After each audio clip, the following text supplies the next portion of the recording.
Olá, seja bem-vindo ao Medvergente. Vamos mergulhar fundo no motor que move praticamente todas as células do nosso corpo, o ciclo do ácido cítrico. É isso mesmo, vamos falar sobre o coração do nosso metabolismo, o lugar onde o que a gente come vira a energia que nos permite fazer tudo, desde piscar os olhos até correr uma maratona. Já parou para pensar nisso? Como é que um pedaço de pão, uma fruta, qualquer coisa, se transforma na energia que abastece cada cantinho do nosso corpo? A resposta está numa série de reações bioquímicas que são, olha, incrivelmente elegantes. E o ciclo do ácido cítrico está bem ali, no centro de tudo.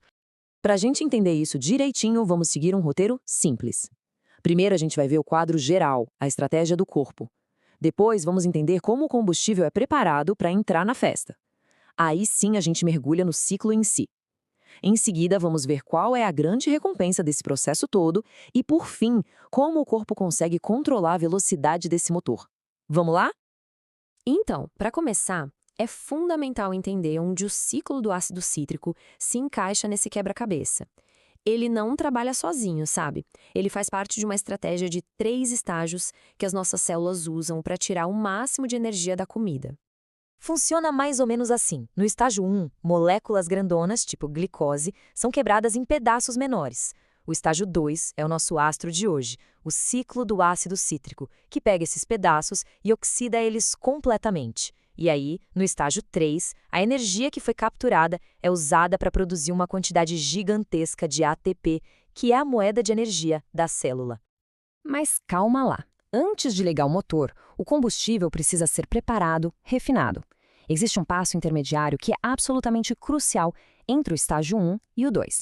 Quando a glicose é quebrada, o que sobra é uma molécula chamada piruvato. Só que o piruvato, coitado, não tem a chave para entrar no ciclo. Ele precisa ser processado, transformado na molécula-chave que vai servir de combustível para o motor, o famoso acetil-CoA.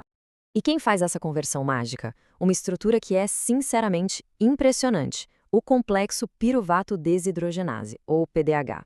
E não é só uma enzima, não. É um complexo gigante com várias partes que trabalham numa sincronia perfeita como uma linha de montagem super eficiente.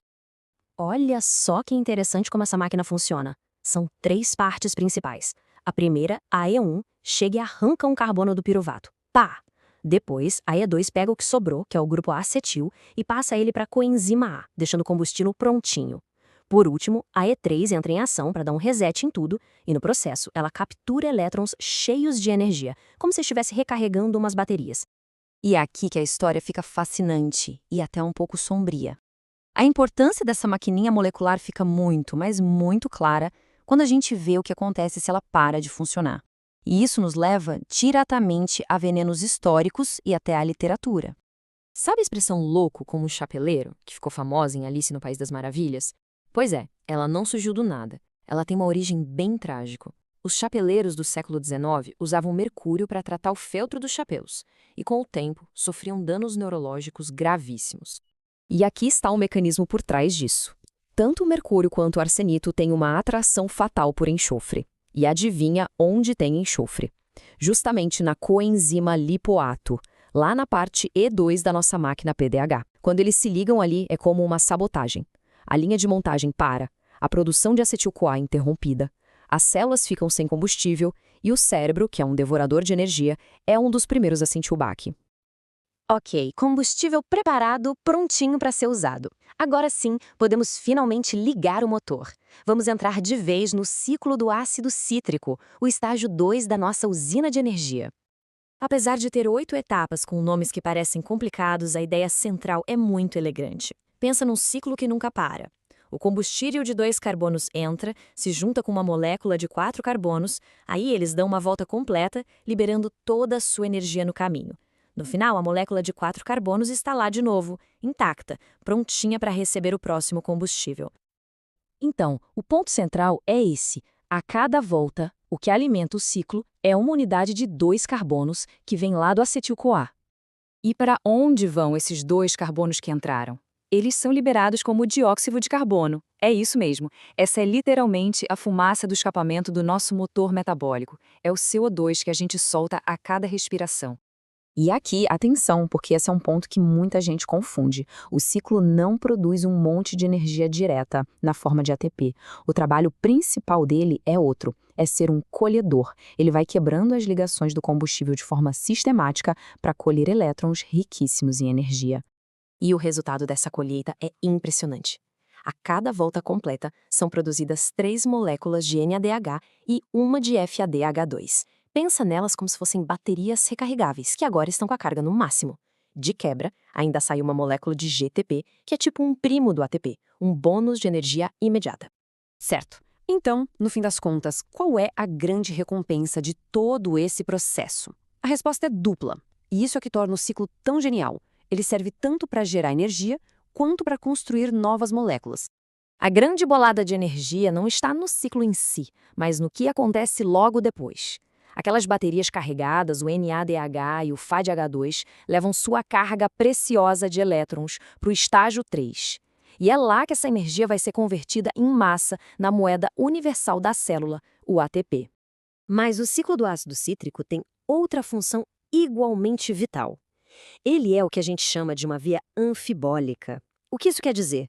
Que ele tem um pé no catabolismo, que é a quebra de moléculas para obter energia, e outro pé no anabolismo, que é usar moléculas para construir coisas novas. Isso aqui ilustra perfeitamente. Pensa no ciclo como uma grande rotatória metabólica. A qualquer momento, uma das moléculas que está ali no meio do ciclo pode pegar uma saída e virar um bloco de construção.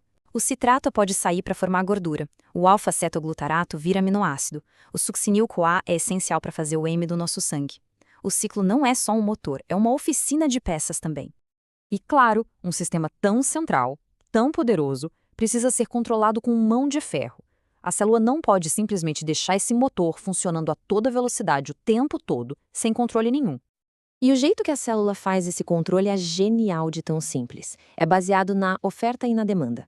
Pensa num carro. Quando a célula está com pouca energia, ou seja, muito ADP e pouco NADH, isso funciona como pisar no acelerador. O ciclo acelera. Por outro lado, quando a célula está com um tanque cheio de energia, muito ATP e muito NADH, isso pisa no freio, desacelerando o ciclo para não gastar combustível à toa. É um sistema de feedback perfeito. Isso nos deixa com um pensamento final para fechar. O ciclo do ácido cítrico é muito mais do que só uma fornalha para queimar o que a gente come. Ele é o eixo central do metabolismo, um ponto de encontro dinâmico que decide a todo momento se a célula deve queimar para obter energia ou construir para crescer e se reparar. É o motor e a oficina, tudo em um só ciclo, elegante e poderosíssimo.